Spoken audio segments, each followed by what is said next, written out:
Back to follow-up segment tonight. This soundbite on Susan Rice caught my attention.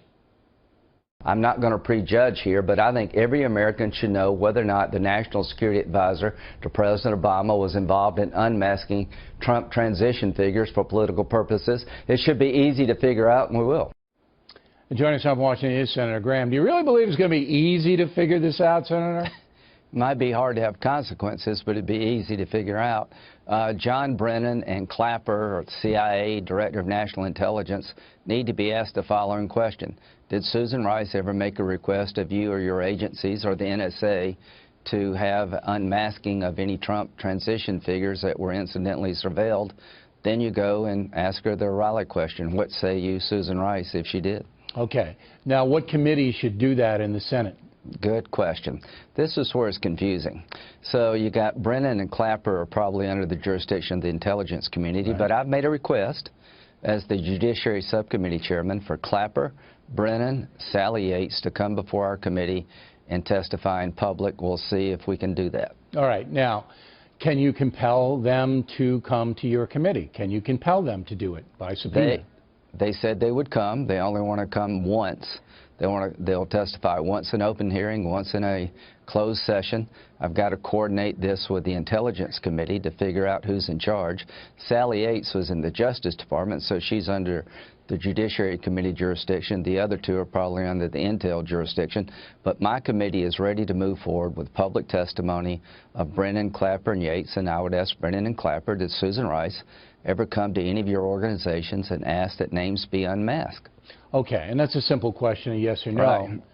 Now, we assume that when Ambassador Rice gets called before any congressional committee, because the House is investigating too, she's going to take the fifth, just like Lois Lerner did. I'd be surprised. She says she did nothing wrong, but we're trying to build a case here, I suppose, just in the old-fashioned way. The people in charge of the collection need to be asked, did Susan Rice ever ask for any of the material you collected to be unmasked? And if she did, what did she do with it? And if she takes the fifth, that would be stunning.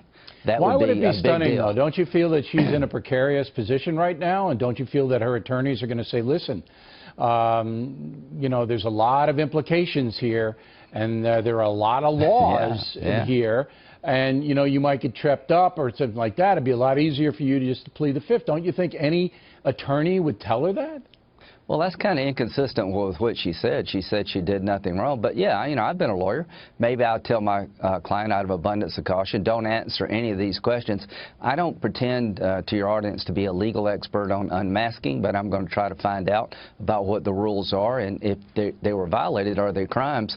But then if she took the fifth, then it'd be up to us to say, is it important enough for the country to give her immunity to get to the bottom of this? You know, it's a story that is now politicized. You know that. Yeah, it is. Your Democratic colleagues in the Senate don't want any part of this, right? We'll see. I don't know. You know, Sheldon Whitehouse has been really good. I want to hear from Brennan and Clapper about potential Trump ties. Clapper said during his watch, on his watch, there was no evidence of collaboration. The Russian thing, I understand. But don't you think the Senate's about as polarized as you've ever seen it in your career right now? Absolutely. You know, it's war. The Gorsuch thing, you know, is going to come down to, you're going to have to change the rules in the Senate to vote him in. Right. You're not going to get, a few senators on the Democratic side will support. But it's basically run by Chuck Schumer now, and Schumer is going to say, we're going to oppose everything Donald Trump does to try to portray a president as too weak to govern. You know the strategy. Yeah, well, we're still in charge of the place, so as people in charge of the place, we can conduct hearings. And I don't think it's inappropriate to ask the question of the intelligence community. No, of course it's not. I mean, the American people need to know I'm going to do it. If the Obama White House, and not the president himself, but one of his top aides, was using her position to advance a political agenda. Because that's what this is all about. She's not taking an interest in the Trump people for any other reason than politics. There's no other reason on the planet. than politics. If she did it, that would be that'd be a logical conclusion. So what are they going to do to me if I do my job? Nothing. I mean, my job is to find out what happened, all things Russia, and if part of this all things Russia is that the National Security Advisor to President Obama was actually unmasking Trump transition figures for political purposes before the election, Trump campaign people, I want to know that. And sure, and the whole country wants, well. So you're going to get the answers to those questions. The people who don't have a political agenda want to know it, but the Democratic Party certainly wants to protect the Obama administration and Susan Rice, and they're going to do everything they can. And the media, the left-leaning media, is wanting part of this story. Too bad. Too bad. I mean, you don't always get what you want. That's what the Rolling Stones said. So you're going to say that you're going to get to the bottom of it? You're confident with all of the Lois Lerner stuff and Benghazi stuff and all that? You're going to get to the bottom of this, you think? I'm going to ask the questions that need to be asked regarding Susan Rice, and I've been pretty honest about this on the Trump side. I've said I want to know, were there Trump ties to Russia before the election? All fair-minded people want to know that. I mean, I don't think there's any doubt about that. Okay, I've got to ask you a question about Syria because you're deeply involved in foreign affairs. Right. So President Trump once again today said he's not going to say what he's going to do because when you tell the enemy what you're going to do, it gives the enemy time to prepare, the enemy now being Syria and Assad. Assad's a tyrant. He gasses babies. We all know that. Obama didn't do anything to him. Trump almost has to do something. So if you were the National Security Advisor, Senator, what would you tell Donald Trump specifically to do to Syria? Destroy his air power and create a safe zone in Syria where this never happens again. I would punish him militarily. So by destroying, you'd have to bomb. We'd have to bomb their airfields, correct? Right. There are Russian planes there. Yeah, they should move them. But then you'd have to tell them you were going to bomb beforehand.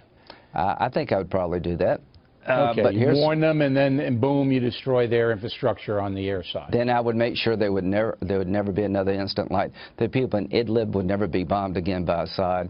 There'd be safe havens where people could go back to Syria from Europe and the United States. Well, we've said that for years. That NATO Talk won't do it. Talk won't do it. So this is a time for President Trump to show the world he's not President Obama. This is a horrible event out of which could come an opportunity to reset the Mideast, to establish his presidency as something different than Obama, to send a signal to every dictator in the world there's a new sheriff in town. And if he would actually hold Assad accountable and protect the innocent people of Syria, it would help us in North Korea and in Iran and everywhere else. All right. Well, Senator, we appreciate it. Keep us posted on your investigation and who you're going to call, and we really appreciate it tonight. Thank you.